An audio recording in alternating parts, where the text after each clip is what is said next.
बिस्मिल्लाहिर्रहमानिर्रहीम अस्सलाम वालेकुम जनाब। आज एक नई वीडियो लैके हाजिर होए हैं तो यह देख सकते हो जनाब भाई जी ने ज़मीन में पानी लगा रहे हैं। हैं जी, तो यह सारा माशाल्लाह देहाती माहौल पिंडा का माहौल है। तो यह तुसा सिस्टम है इन पीटरी कहते हैं। हैं जी, तो यदा ये सिस्टम होंगे कि बोर होया नाल तुम देख सकते हो यह सामने। तो इनू एक घर लै जान दे आके लगाएंगे तेरे तो पाएंगे तो चल जाएगी। वो एक पिटर वाला सिस्टम होंदा है तो या प्रॉपर ट्यूबवैल लोगों ने बनाए होंगे ने। लेकिन यह जो इनू सके कहते एक रेडीमेड कह लो, बिल्कुल यह रेडीमेड ट्यूबवैल है जनाब। तो इस तरह माशाल्लाह ये देखो है पानी शानी ला रहे हैं।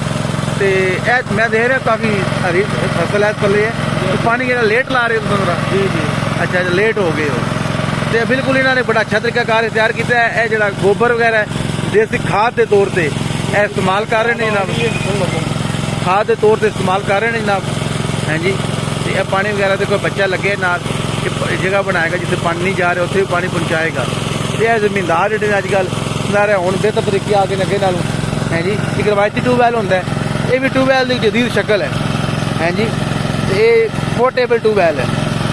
ये देख सकते हो यह पीटरी है, जिस दिल करे इनू ला लो। बहुत खूब पानी तो काफ़ी अच्छा फ्लो है इधर। वे लो पानी माशाल्लाह।